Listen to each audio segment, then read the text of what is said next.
Deuteronomy chapter 5. Then Moses called all the people of Israel together and said to them, Listen, Israel, to the statutes and ordinances that I'm about to deliver to you today. Learn them and be careful to keep them. The Lord our God made a covenant with us at Horeb. He did not make this covenant with our ancestors but with us. We who are here today, all of us living now. The Lord spoke face to face with you at the mountain from the middle of the fire.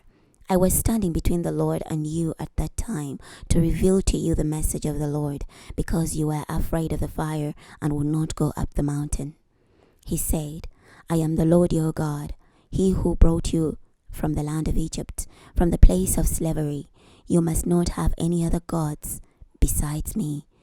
You must not make for yourselves an image of anything in heaven above, on earth below, or in the waters beneath. You must not worship or serve them. For I, the Lord your God, am a jealousy God. I punish the sons, grandsons, and great-grandsons for the sin of the fathers who reject me. But I show covenant faithfulness to the thousands who choose me and keep my commandments. You must not make use of the name of the Lord your God for worthless purposes, for the Lord will not exonerate anyone who abuses his name that way. Be careful to observe the Sabbath day, just as the Lord your God hath commanded you. You are to work and do all your tasks in 6 days, but the seventh day is the Sabbath of the Lord your God. On that day you must not do any work, you, your son, your daughter, your male slave, your female slave, your ox, your donkey, any other animal, or the foreigner who lives with you, so that your male and female slaves like yourself may have rest. Recall that you were slaves in the land of Egypt, and that the Lord your God brought you out of there by strength and power. That is why the Lord your God has commanded you to observe the Sabbath day. Honor your father and your mother, just as the Lord your God hath commanded you to do, so that your days may be extended, and that it may go well with you in the land that he is about to give you. You must not murder, you must not commit adultery, you must not steal, you must not offer false testimony against another. You must not desire another man's wife, nor should you crave his house, his field, his male and female servants, his ox, his donkey, or anything else he owns. The Lord said these things to your entire assembly at the mountain, from the middle of the fire, the cloud, and the darkness with a loud voice. And that was all he said. Then he inscribed the words on 2 stone tablets and gave them to me. Then, when you heard the voice from the midst of the darkness, while the mountain was ablaze, all your tribal leaders and elders approached me. You said, The Lord our God hath shown us his great glory, and we have heard him speak from the middle of the fire. It is now clear to us that God can speak to human beings, and they can keep on living. But now, why should we die? Because this intense fire will consume us. If we keep hearing the voice of the Lord our God, we will die. Who is there from the entire human race who has heard the voice of the living God speaking from the middle of the fire as we have, and has lived?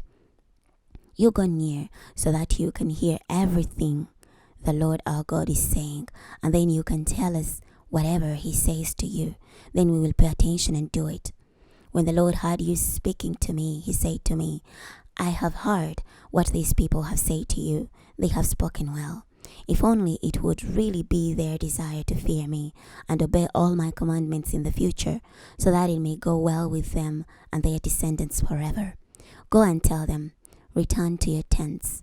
But as for you, remain here with me, so I can declare to you all the commandments, statutes, and ordinances that you are to teach them, so that they can carry them out in the land I'm about to give them.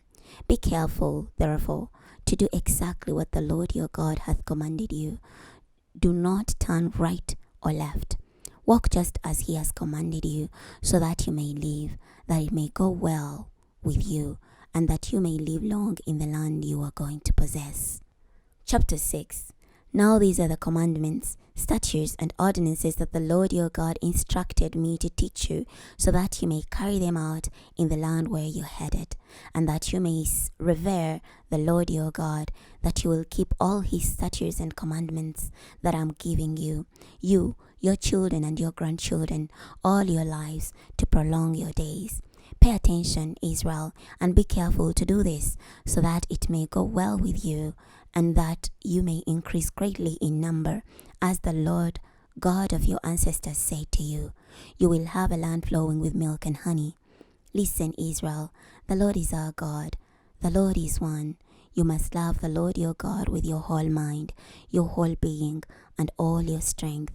These words I'm commanding you today must be kept in mind, and you must teach them to your children and speak of them as you sit in your house, as you walk along the road, as you lie down, and as you get up. You should tie them as a reminder on your forearm and fasten them as symbols on your forehead. Inscribe them on the doorframes of your houses and gates. Then, when the Lord your God brings you to the land he promised your ancestors, Abraham, Isaac, and Jacob to give you, a land with large fine cities you did not build, horses filled with choice things you did not accumulate, hewn out cisterns you did not dig, and vineyards and olive groves you did not plant, and you eat your fill. Be careful not to forget the Lord who brought you out of Egypt, that place of slavery.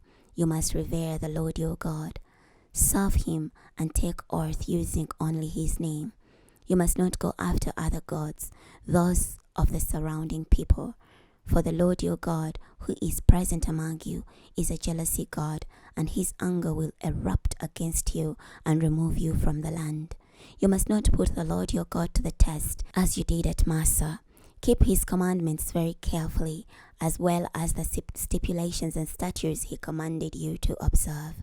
Do whatever is proper and good before the Lord, so that it may go well with you, and that you may enter and occupy the good land that he promised your ancestors, and that you may drive out all your enemies, just as the Lord said.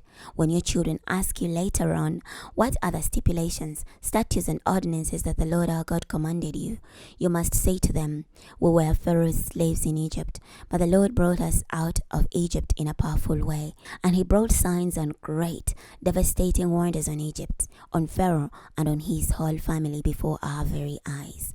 He delivered us from there so that he could give us the land he had promised our ancestors. The Lord commanded us to obey all these statutes and to revere him, so that it may always go well for us, and he may preserve us. So that it may always go well for us, and he may preserve us, as he has to this day. We will be innocent if we carefully keep all these commandments before the Lord our God, just as he commanded. We're going to be stopping here today. Next time we're going to be starting from Deuteronomy chapter 7. I'll see you then.